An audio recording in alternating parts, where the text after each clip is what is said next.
Yeah, so today we're just gonna just gonna go through like the hardware aspect of both teams. Keep in mind, Vex, you technically don't have to use custom hardware. It's kind of like the same logic with you have with RoboMaster and custom circuit boards. But the thing is, custom hardware is a lot easier to make than custom PCB. So I would encourage Vex you to like try to like start making custom hardware. So this is yeah. So let's start with what the mechanical subteam should be doing. So the mechanical subteam actually just takes care of like most of the hardware. Just like those can be like those tasks can be split into three parts, and you have like the CAD portion where you just design the entire robot inside the computer, right? You can run a few simulations, just make sure everything runs fine. Hello, you guys are late by like L plus ratio. That's fine. Yeah. You missed the 221 question. Okay. Anyways, yeah. So this is just a overview for like mechanical teams. So you have your CAD portion where you design your robot inside the computer, run simulations for like forces, stuff like that. You have your manufacturing phase, which if you design anything that's custom made, you like just design something like and part like out of like thin air because you need it like something like that, then you will have to manufacture it. Most of the time, it will be 3D printing, CNC machining, something like that. But hopefully, we're not limited to only those two. But we'll see. We also have assembly, which is like assembly, put the robot together. It's like, Shit, I had to learn that. like, don't use a rivet for a screw. Yeah, don't use a screw for. All right. Yeah, instead of screws, you actually use drill bits. You just drill it in and you keep it there. Yeah, okay. All right, so let's start with CAD first. So SolidWorks is a thing. If you use Fusion 360, switch before I kill you. We are as SFU students, we technically have free access to SolidWorks on our personal computers. Too bad personal like people like me like binge like 3 copies of the license, and then the university has no more licenses. Well, at least that was what it was like last year. I don't know about this year. So like try it. Sorry. You guys are going to the computers. Oh no! I just like they like on the website they do just give like You can use Guacamole. I think you Guacamole and you can remote access computers. If someone maybe took all the licenses, you could do that. No, like they set amount of licenses for students to use. So like I have my own license for students, right? Yeah, so it's over here. So it. No. It's a set of numbers. Yeah, they give you a serial.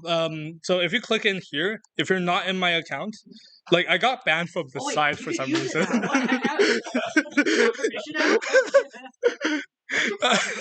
I wonder why. I wonder why. But it's funny because like they can't tell, so like I think it's just like a system error, but like we'll see. So yeah, you should be able to get a free copy of SolidWorks. Like if you're not able to, they sell it for like $9 a year, which is like you might as well just remote into but remoting like there's a delay which is really don't buy the 3D experience version. Get the $100 one. Just get 100.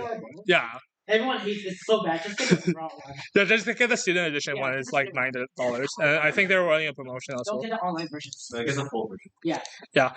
So the reason why we're using SolidWorks is first of all, SolidWorks part files you can edit it like after like someone else creates it. Is like it also supports like parts and assemblies really easily. So you make a part, and then like you like make like several parts, you put them into an assembly, and then that's gonna be like the entire robot. And you can put assemblies inside of other assemblies and make that another part of the robot. I love it. And then eventually you'll confuse yourself well enough that you don't know what's going on anymore. So you have like external and official parts. Like so what I'm talking about is let's for example let's go onto the Vex website or the RoboMaster website. They will with any hardware like motor, like control board, like stuff like that, anything that's physical, they pretty much always give you like a step file, and the step file is basically like a sort of geometry file that you can work with, right? And so basically what you do is you drag it into your project, and you can work around it. So that's how you design stuff that's already existing. So when you're like, just a note when we're working with CAD, when you're sending other people files that you want them to work with, you try to send both SLD parts or SolidWorks part files and their step files, because there is a issue with SolidWorks is that, okay, let's say if I'm on the 2022 version, you're on the 2021 version, you send it to, if you send it your part to me, I will be able to read it and edit it, right? But if I send my edited files back to you, you won't be able to. Yeah, so SolidWorks is very version specific. So like you could upgrade a file from an older version to a newer one, but it's like extremely hard, if not impossible, to downgrade a file back down, because there's some features they add, and it's like really hard to make it so it works, cross compatibility. So either we all use the same version, or we have to do that. Send both the step and SolidWorks file. Right? Yeah. All right. I love that. We have a few design guidelines. So whenever you're designing something, obviously this is something that we need to use in real life. It's not your homework. So like design like with tolerances in mind. If you have two pieces that fit together, obviously give them like 0.1 millimeters, 0.05 millimeters of clearance. Don't make it like perfect. And if the 3D printer or whatever you were using to manufacture it is not perfect, it will not fit, which is like 99%. 100% of the time. So you have so you also have holes for screws. Must be slightly bigger than the actual screw diameter, just because of tolerances and stuff. And so nothing comes out perfect. Just leave extra space for like stuff like slots. So what I'm talking about is if you have like a surface and then you try to slot something and you want to like slot something on top, make that hole just a little bit wider just so that you can actually fit it in. So the second one point is I'm going to talk about is like designing for manufacturing. And you actually want to think about first of all, what material that you're going to like. What? Hey, it's not right. So you want to take care of what material that you're trying to design it out and what manufacturing technique that it's going to go under. Because if it's 3D printing is known for like any holes that you print inside of the object, it will shrink by quite 0.2 millimeters, I think it was. So it's quite weird. And you also have to so the second point here it says how will it be made and how accurate does it need to be. Again, that's another kind of like trial and error thing, although we do have like a design spreadsheet I'm working on. So if you're quite not sure about what tolerances to use, I do go on about like a spreadsheet that I put in the team folder thing. So I'll share it when I'm done doing it. So third point, design for practical use. Make sure don't put any shearing force on motor shaft. So what I mean by that is, let me take motor. We just learned that today. Make sure you support both sides. Nah, one side only. There's no actual So let's say this is like a motor. Like this doesn't apply to VEX. Whoa, that's already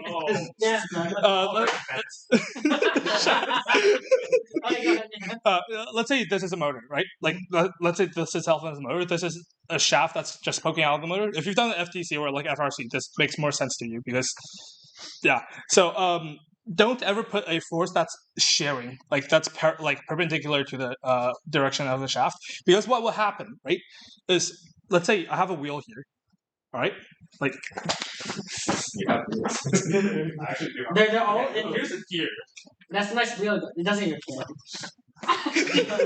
Okay, here's a wheel. Okay. Now, if you support the motor, if you have only support the motor and not the wheels, it kind of slants up like this, and then once you put the robot down for one or 2 weeks, this is how the gear is whenever it turns, it will turn like that. Think about moments, guys. Okay, we learned about moments, right? If there's a force. Well, you're speaking to second year students, so. Yeah. If it rotates, it's bad. It only rotates in one direction. So you don't want to put a shearing force on the motor because the motor is not designed to prevent a perpendicular force to do the like resist a perpendicular force. But like so whenever you're using a motor, you pretty much just want to use its torque. That's you just want it to like output torque. So you also want to design parts that can withstand long period of use. So if any of you design a part that purposefully breaks every like 2 or 3 matches, we're not going to use that. I'm afraid. You already got for Apple. It's good. And you did that for RT last. Actually, you broke a servo every game. All right, so here's the document.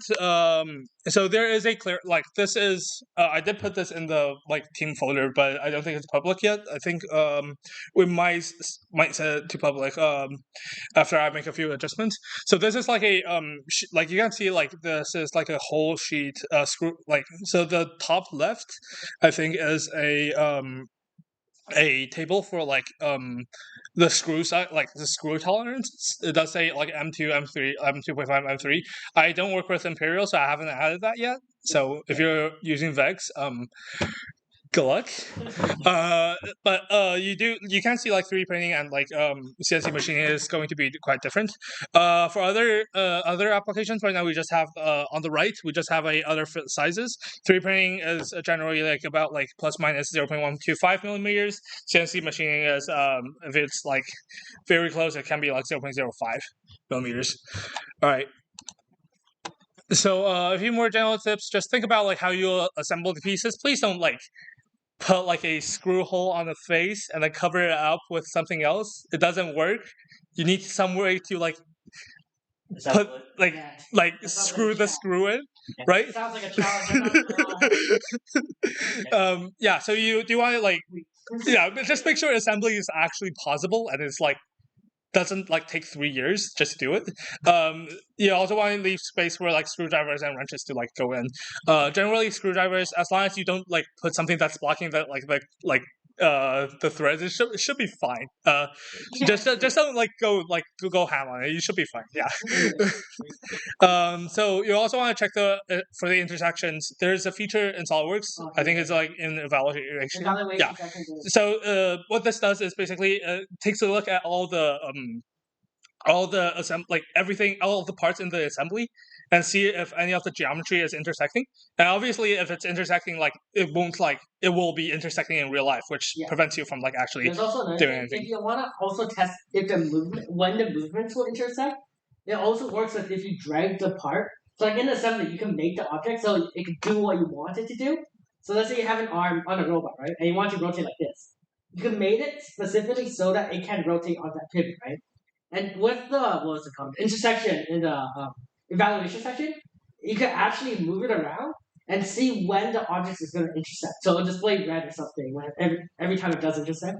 And it's a pretty useful tool. You guys should probably try it out. We're going to teach this while you're talking about SolidWorks. Yeah. All right.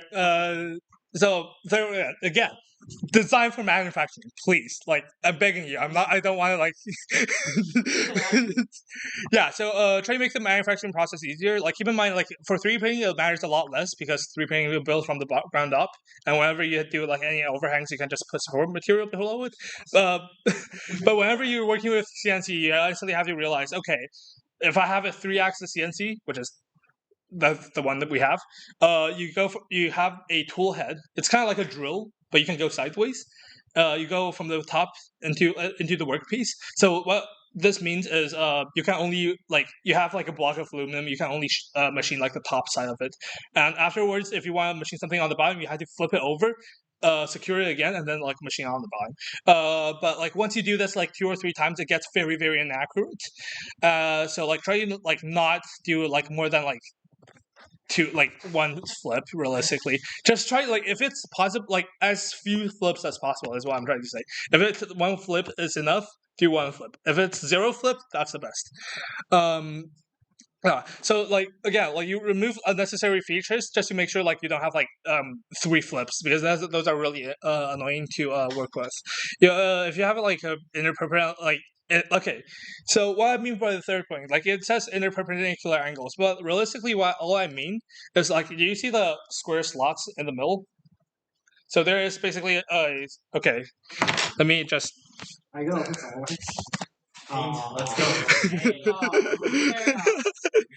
So if you want to make a slot like this, right? Why? Oh, can use this. So this is a 90-degree angle, right? But you also have to realize that let's say this is your tool head in CNC. Obviously, this doesn't apply to 3D printing because 3D printing can just pick perpendicular angles, no problem. But whenever you're doing a CNC, realize a drill bit, it's a round diameter when it's going down. So like whenever you're trying to machine like a angle, wait, where's my cursor? Yeah, it will go like this, right? And then you have like this area that's kind of messed up. Automatic chamfer. So, but the issue, like you see, the issue is if you want it to be like 90 degrees, you can't use that. So like a way that like I've seen a lot of Chinese teams, what they do is they kind of just they extrude this hole that's like a little bit bigger than the diameter of the drill bit, so that it actually like slots it in, and so what ends up being like the angle is 90 degrees. So like realistically, if you don't understand the whole piece, it now looks like this. Nice.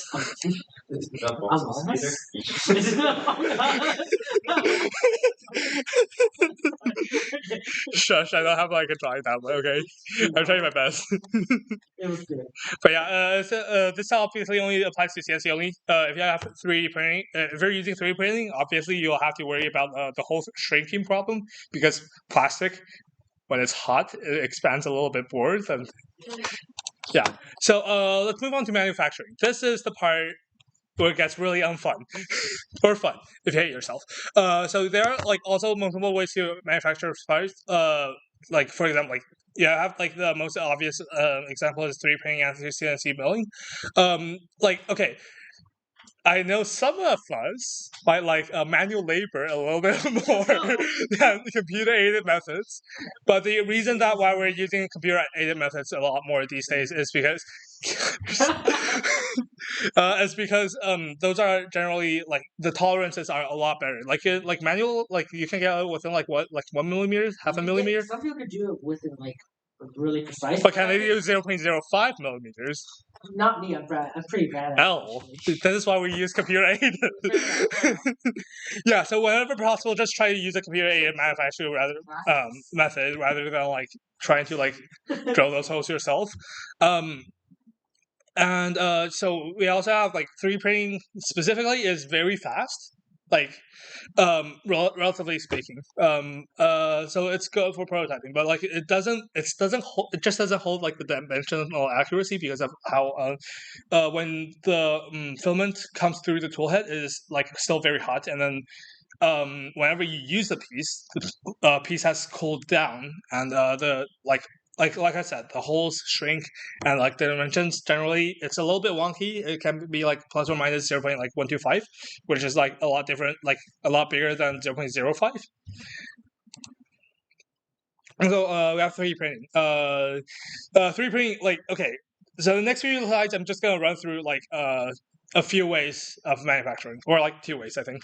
So 3D printing will be the primary way of like us like validating our dimensional yeah, we've got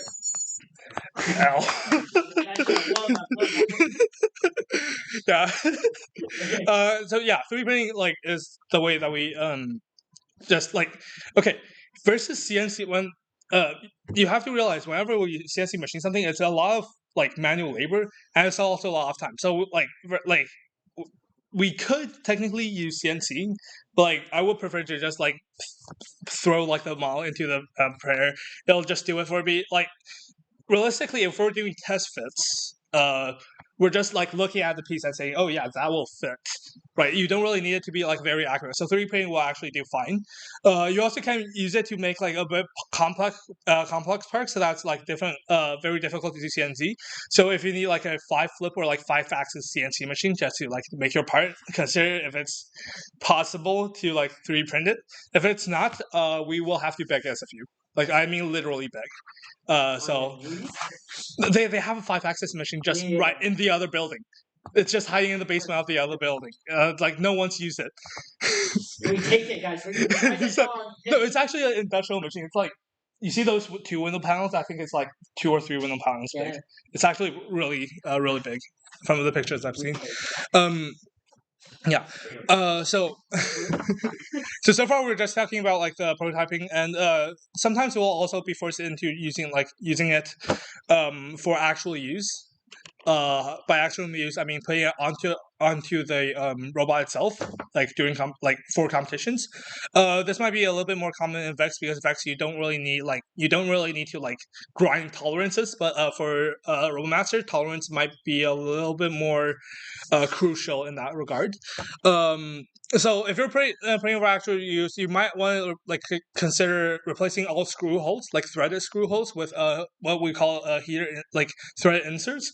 So when I say thread inserts, it's basically like small brass, like it's like a small brass piece that has threads on the inside, and it's like the outside has like the knurling pattern, a kind of knurling pattern that you can just like use a soldering iron to like melt it into your piece. So that's the way that we can add like metal threads into the 3D printed like parts, and that increases its use life by like a lot. Beware, like you want to be aware of heat. It's like if you 3D print something, obviously it's going to be vulnerable to heat.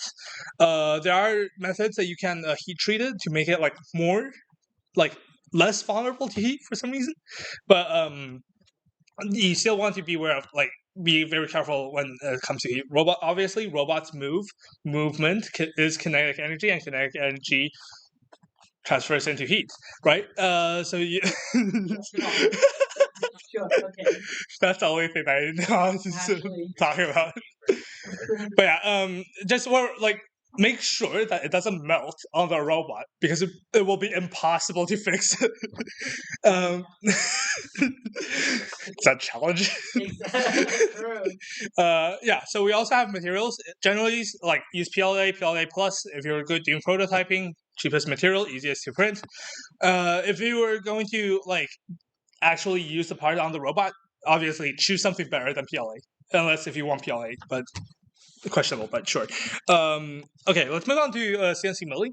CNC milling as like the little thing that I wrote. It's pretty much drilling, but you go sideways. Of course, the built bits themselves are a little bit different, but relatively, if you think about drilling, and you think about like the drill bit going sideways, that's what like CNC machining really is. It is like this is going to be our main way of like working with sheet materials. You have like sheet metals, you have epoxy like sheets. That's like I think it's a lot more common in Robomaster because heavy. It'll also be able to make parts in 3D, but like it depends on like how many axes you have. If you only have like 3 axes, sure it's 3D, but it's like you go from the top down. It's like, is it really 3D if you think about it? It's 2.5D realistically. Yeah. Wait, so if it's 3 axes, it's like this, this, and this, right? Yeah, it's a let's say if you had something that was like a V shape downwards, technically it's going down and right. Can you do that simultaneously, or is it only like this? Simultaneously is fine. It's just like whoever writes the program for a CNC will suffer. It's not murder. Because there's a reason why we can't just do it by ourselves, right? Yeah, that's true. But like the main thing that I worry about is like let's say like this gear alone, like because it has like features on the back and features on like the front as well, and also have like you need to drill on here, and it's not likely that you're going to be able to get in like in the slots with the drill bits or like the CNCing bits. This will require this is 1 axis. This is like 3 axes, and you also have to flip it. So this will actually like require 5 axes if you're machine it like this. That'd be funny. That would be funny. I do know some like a certain someone with a 5-axis CNC, but I don't think he's willing to like do like a lot of parts for us. Yeah. I'm not gonna lie. We'll see. Just try to not design like something that requires more than 3. 4-axis might be fine. Make it simple. Yeah, just make it simple. Come on. So if that's not possible, just flipping sides 1 time. Maximum 2 times, that's acceptable. If you have like need 2 more 2 plus flips. So just consider like 3 printing it if that's possible. Like 3 printing, contrary to popular belief, it can be pretty strong. Can't. Like realize that I'm using can be and pretty. There's a reason for that. It's not generally very strong, but Yeah. it's possible. Like it depends on what material you use. Do you have any printers that aren't FDM? No, you're right. No, resin has a really good accuracy, but like it's Resin's pretty quick nowadays. If you need it, or yeah, like yeah, he has a resin. So resin is the power one. the powder ones are like cost like $5,000. That's crazy. Right, just make that with your hand. Yeah, technically 3 printing. You also have like resin 3 printing, which is good on accuracy, but it's resin. It's toxic. I don't want to deal with that. But like it's not. It's technically good luck. You also can't use heat inserts on those, so you can't use heat inserts on those because it's resin. Put it in But yeah, we'll see. Grab UV light, like Just shine it. It's Like I think like I've seen like people like just design a hole that's just big enough for like the things to go in, and they pour resin inside, and you like shine it using UV That's light pretty on fun. it. That is pretty fun. Yeah. So let's move on. So let's move on to materials. So both 3D printing and CNC milling has like a variety of materials that we can use. Like CNC, obviously, just put whatever thing that you want to machine into the thing, secure it, and let the drill bit see if it's harder than the material. If it's not harder, then your drill bit will break. And 3D printing, you need like if it's FDM, you need filament, like the filament spools. If it's like SLA, resin 3D printing, you need like a bottle of resin. You pour it in, and it kind of like does the laser like light. Yes, curing is the thing. So some materials may only be like work on machines tools with like their respective capabilities. So the thing that I mean by that is if you have an FDM 3D printer, the ones that use filament, and you want to print something with carbon fiber, you need to take care of what your nozzle is capable of. Because if you have a brass nozzle, the nozzle grinding on the carbon fiber will wear down the nozzle, and it will like kill your accuracy and your printer. So it depends on what hardware you have. Just to make sure to like design something that is actually possible for us to manufacture. You also have to worry about dimension because you can't can't build like a smaller part from like something that's like okay. What I'm trying to demonstrate here is that 4 times 4 times 4 is going to be smaller than 3 times 12 by 12, right? But that's like the total volume of it. If you think about it, if you have a 3 millimeter sheet, you can't manufacture something that's 4 millimeters. No. So you don't just stack on top. That's not how it works. Yeah, that's the point. Yeah, and like obviously, if you have a printer that's like 100 by 100 by 100 millimeters, you can't print something that's bigger than that. You have to like cut it into small pieces, which I would rather not deal with. So you also have their respective strength and density. Like you want to pick the material that's best for the job. Just don't pick let's say what's tungsten for like something that's like for like a wheel cover. Tungsten. Tungsten wheel cover. Radio now. Oh god. Okay, let's start with PLA. PLA is the most basic filament. It is the most inoffensive one. If you can't print PLA, you pretty much can't print at all. Oh no. Well, unless if you use like resin, which is like a different yeah. much harder to set up. Yeah, so resin is pretty good. You just have to deal with fumes. Alcohol baths for the Yeah. I drink that. Yeah, so the PLA is actually a material that is made specifically for 3D printing, which is pretty interesting, and I think it's very brittle. So which means if you like bend it, it's most likely going to snap. 220. It is also pretty easy to work with and like fast to print. That is like one of the faster ones. It's not the fastest. Fastest is technically ABS because it has like bare melting, but it is relatively fast. It also has the problem, like it also seemingly like the slower you print, the more better quality it gets. Let's say if you have a Banggood Lab printer, which is cheating.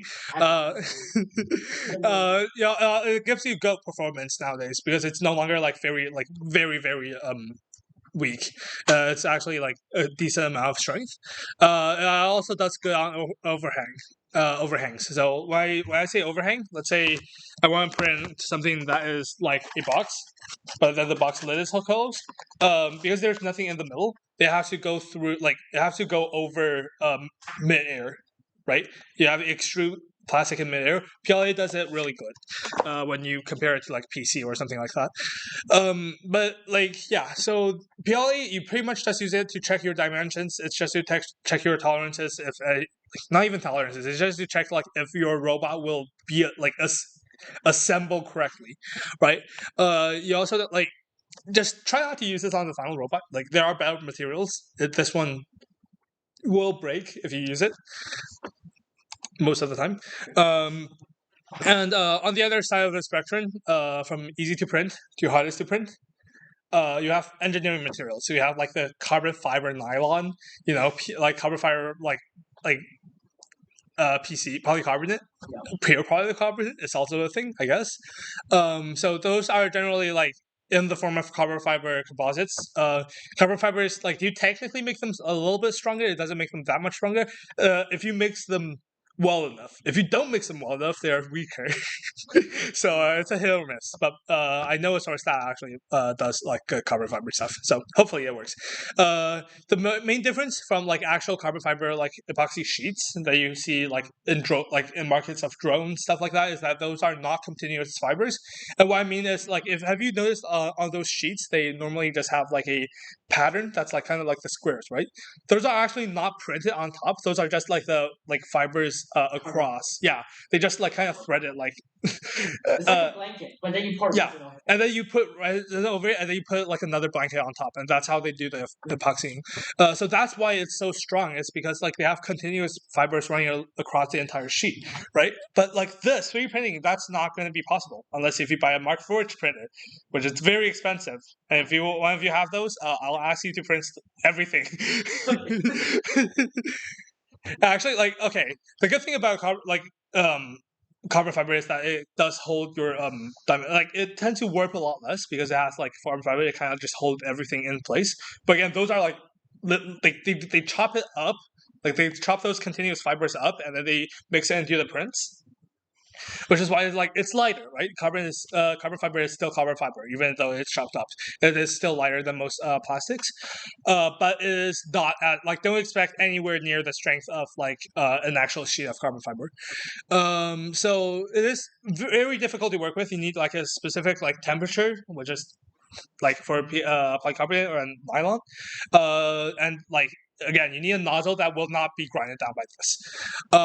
And it's relatively expensive. Like this is like $120 like Canadian dollars for like a kilogram, like or a spool. It's like don't use this to prototype, please. Like if you do, you're gonna have to pay for it because we don't have the amount of money that we to spend on that. Yeah, so you can use it to print final production parts. And just so you know, this like the when I say engineering filaments, this does not include carbon fiber PLA. Carbon fiber PLA is a thing. It's still pretty cheap. Don't worry about it. Yeah. For CNCing, we have aluminum first. Like 60. It's just go aluminum. It breaks like it's pretty good. Like it's just aluminum, right? You can't go wrong with aluminum. It has different ratings. Most commonly 6061 is a good one because it has decent strength and it's also like relatively cheap. 7075 is another one that's like more expensive but it has better properties. It also comes in different shapes and sizes. You have like sheets, plates, whatever they call it, and you also have blocks that you can machine like 3D features into. So like most like we will use the plates for like sheet light designs, and when I say sheet light designs, I mean like you can just machine it without flipping on a 3-axis. So everything is kind of like a laid out sheet. You can just drill it, like you can just cut it out. And if you want to use like a block to make like a very complex, like maybe like 3 or 4 axis like or even 5 axis part, yeah, we could do that. Again, we'll have to beg SFU to actually let us do it. We'll probably have to pay them for that, but if we need to do that, we need to do that.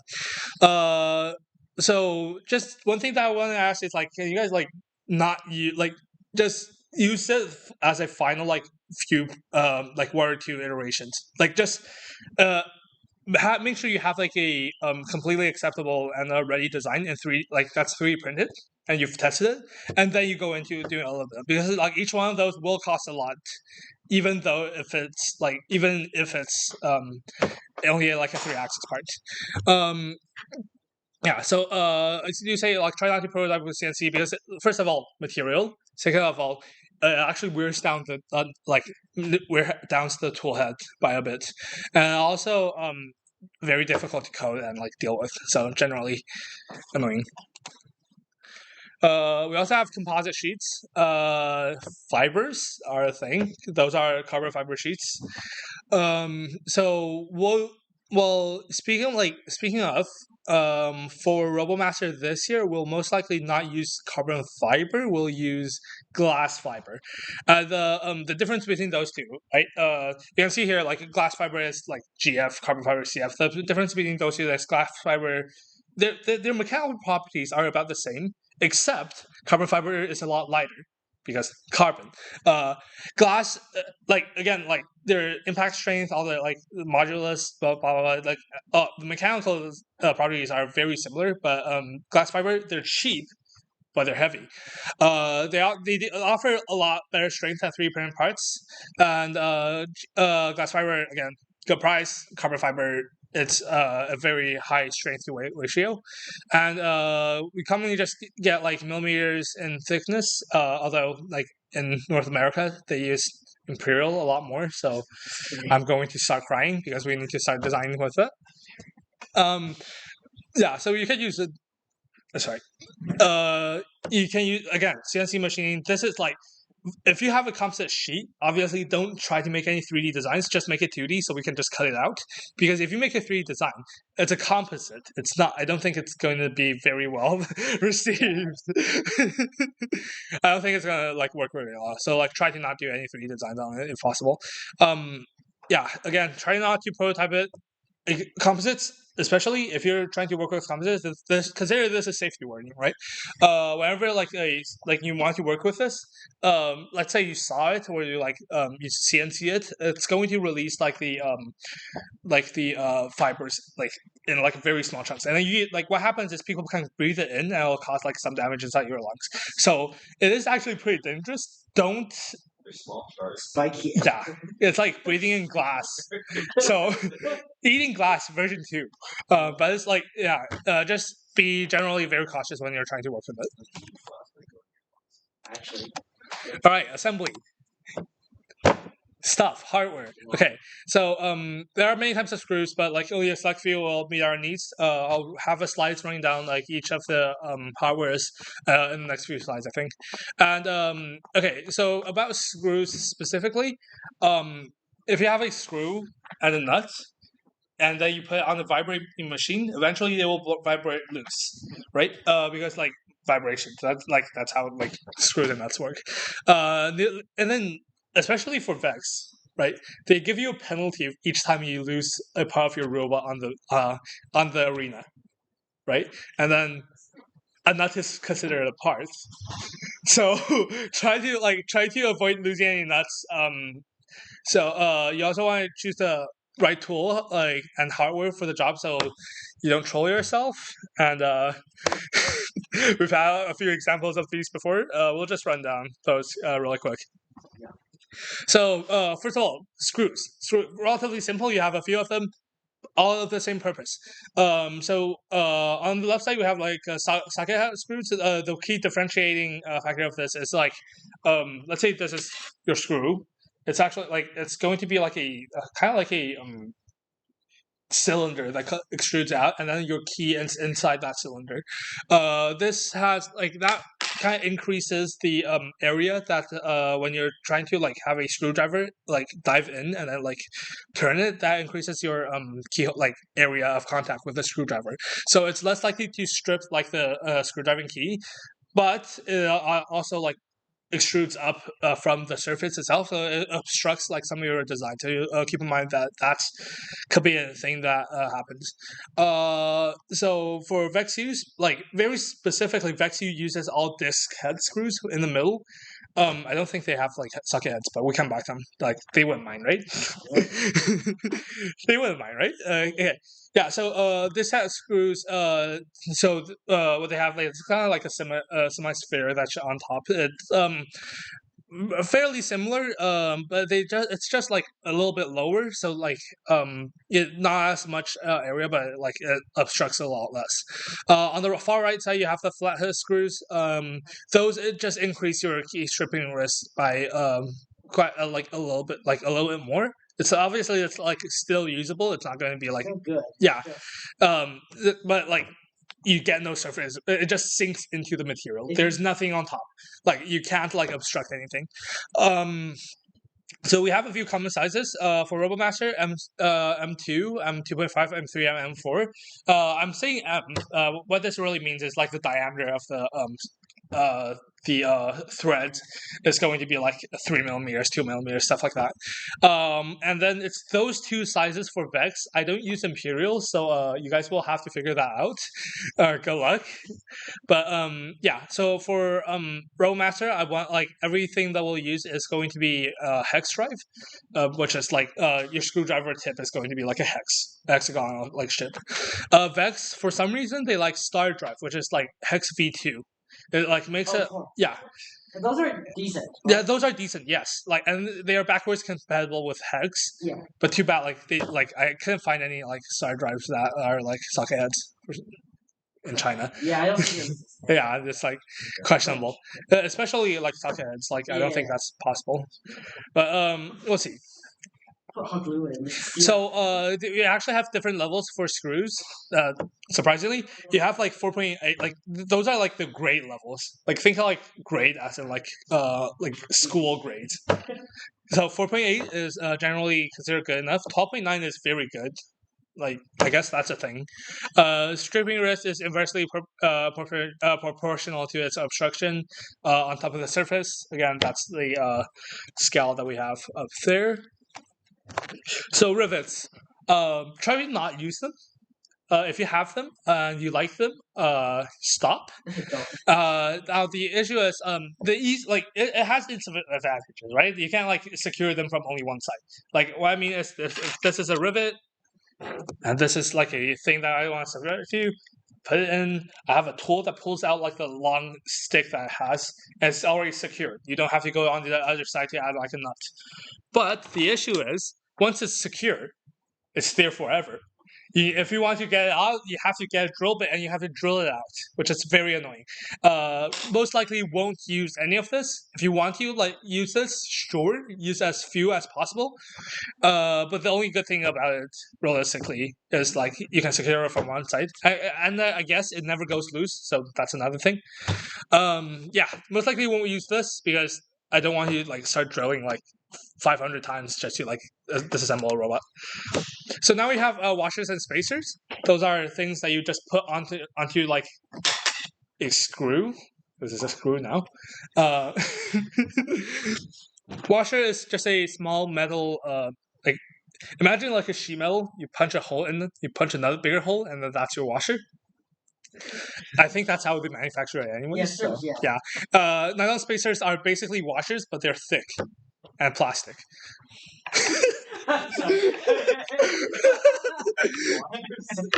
Yeah, no, they're just thick and like they're just like plastic. Yeah, and that's about it. So there's like washers generally you can put it like in front, like let's say this is a screw head. This is the surface I want to put it on. I'll put a washer in between like the head and the surface, and that will increase the amount like that's increasing the area of like the force distribution on the like surface itself.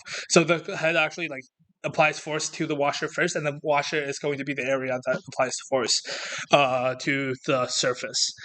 And yeah, so both of them you can use them for spacing. Obviously, don't use a nylon spacer for inside screws unless you just want to use it for spacing, because nylon, it's a plastic. When you screw the screw head in, it might eat into the nylon, and it's gonna be pretty bad for that. You also have spacers for shafts, especially for especially for Vex. That is a very common use. I think most spacers actually do go onto shafts. So the only realistically only difference is like the inner diameter. So basically how big the hole is, right? Whenever you're buying them, like try to make sure like the ones that you're buying, like this area is like a serviceable area. Don't buy like those. I don't know why they manufacture it, but Vex actually has a spacer that is like 1 millimeter like thick, and it's like in between its one inner diameter, outer diameter, and that's really bad because it can't realistically hold any force, which is I don't understand why they do it. But larger generally is better, but you also want to make sure that you can actually put it down, or else you'll have like something like this for like an M3 school. It's pretty funny, yeah. Okay, so nuts. This is where we talk about like losing nuts on the field. Make sure to pay attention, or else you might earn like 200 points penalties. So like it's like one of those FTC teams with like negative 400 points at the end of the match.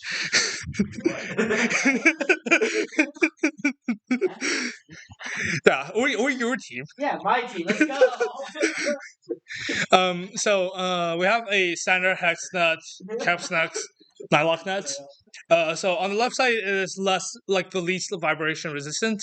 Hex nuts have like no vibration resistance, but it's very easy to remove because you can just like get rid of it, right?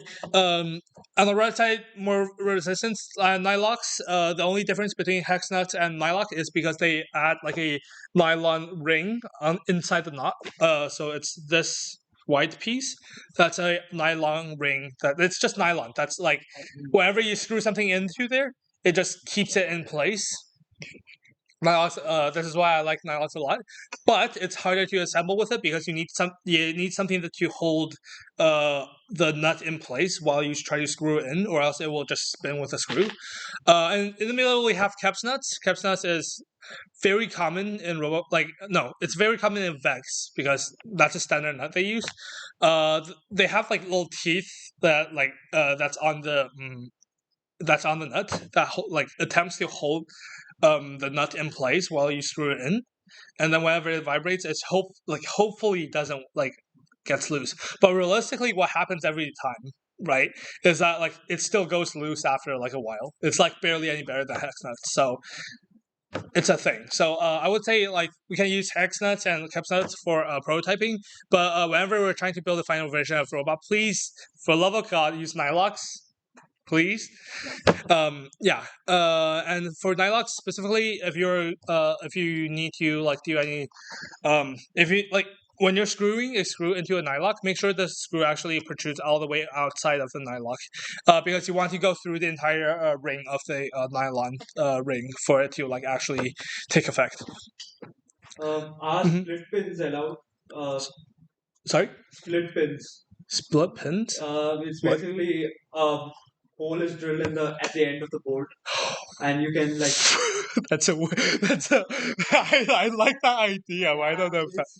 Well, I think realistically it's allowed in both competitions because they like specifically they say as long as like 1D motion you can do whatever you want. Yeah, But I don't know how viable that would be. Wait, let me see. yeah, depends on the size of the bolts. Like those. Okay, yeah, and it's, those are allowed. Yeah, those Oh, are. yeah. Those are just Draw a hole inside the ball. That would be pretty funny. We also have other ways to combat vibration. I'll touch on them a little bit later. You'll see. well. Yeah. So you guys remember thread inserts? Yeah. This is what I'm talking about. You basically use a sorry iron and you just melt it in. It's quite funny, but it works really well for 3D printed parts.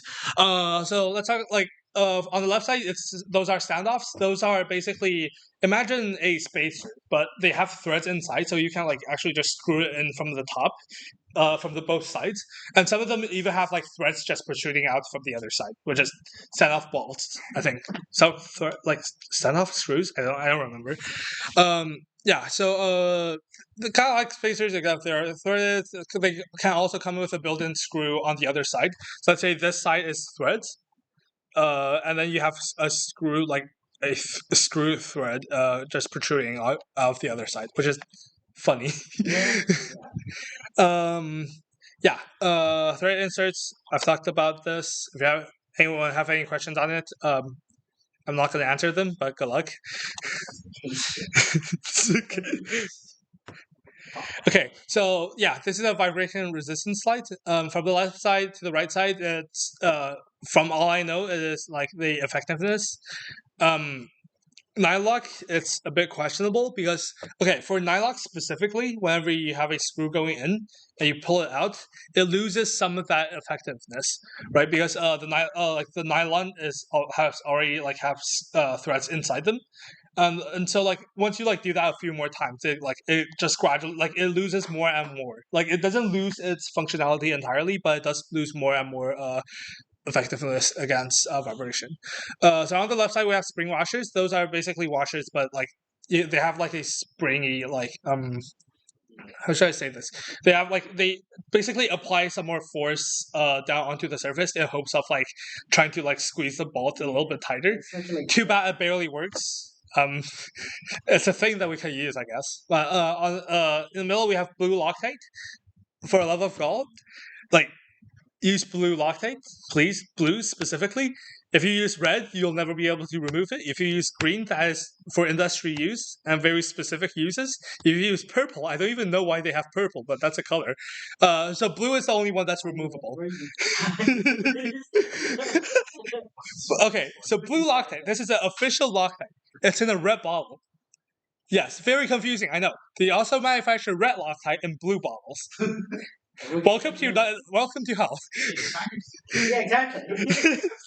They absolutely they say on the red Loctite box in blue text. It's they make it very obvious. It's a blue Loctite. They knew people will mess it up. Why are they doing this? I don't know. But yeah, so blue is a removable Loctite. It is a thread locker. All this is it's a blue liquid that you dip on top in your threads, and then you just screw it and then you proceed to screw it in. And once you screw it in, whenever there's no air that's circulating beside it, it just solidifies. Well, it solidifies, and it's this is how you thread lock. Red Loctite is stronger than blue Loctite, but you again can't remove it. And those screws are made out of steel, solid cold real steel. I don't think anyone can drill them out. So please don't do that.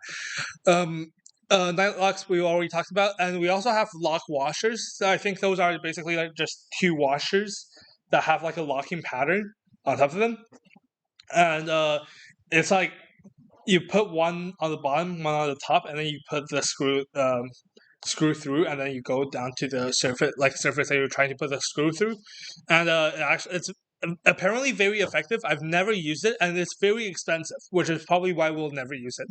But we'll see. So yeah, that's about everything.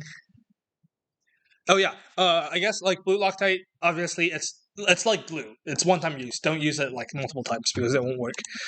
So we have 90-degree connecting hardware. We'll probably we'll be able to custom the design brackets, either 90 degrees or let's not design 90-degree brackets now that I think about it. But you have brackets, right? And you have also whatever those things are called.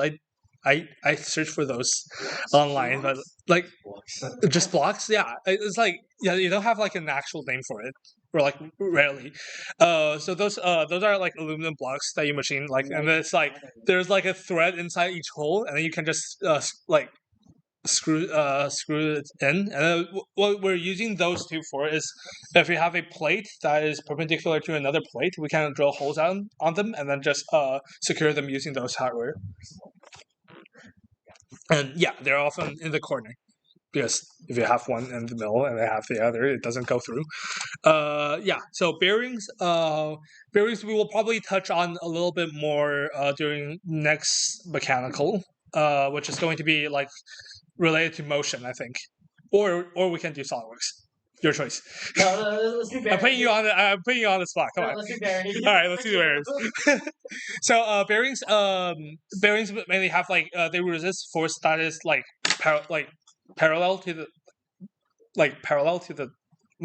perpendicular to the shaft. It only allows a rotation. Okay, this is a shaft. It only allows it to rotate. It doesn't like. Okay, those bearings don't resist like axial Sure. thrust, but all bearings, almost all bearings, like no, those bearings, those two specific bearings on the left side, resist your motion this way and this way. I'm gonna have to do that class again. Yeah.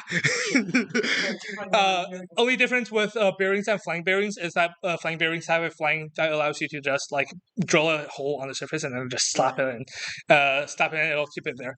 Normal bearings, you'll have to figure out a way to like clamp it in place so that it doesn't just pop out. You also have thrust bearings. Thrust bearings are bearings that resist a axial load and nothing else. Yeah, it is pretty funny. Like so instead of like those two motions, it no longer resists parallel motion. Resists like the perpendicular motion or like the axial motion, which is a thing. Yeah, we'll touch on this a little bit more during like when we talk about motors and stuff. Okay, so the conclusion. Yeah. I might have forgotten to write the conclusion slide.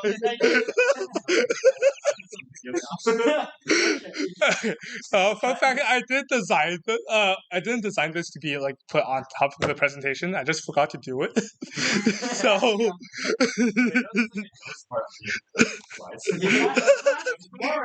It's in the video now, so. Yeah, well, pretty much too late. Now you'll remember to do it next time.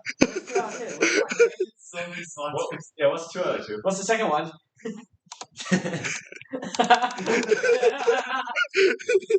This is the last one. Yeah, this is the last one. I forgot to do it.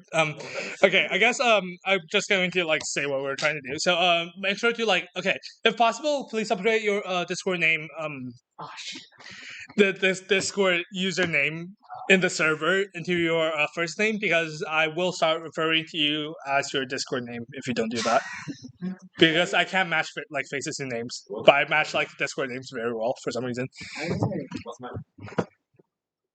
Unusual. Yeah, I actually thought of your like first name first, but then I like, what's your like Discord name? Yes. There you go. Maybe because like we're on a team. All right, let me stop the recording.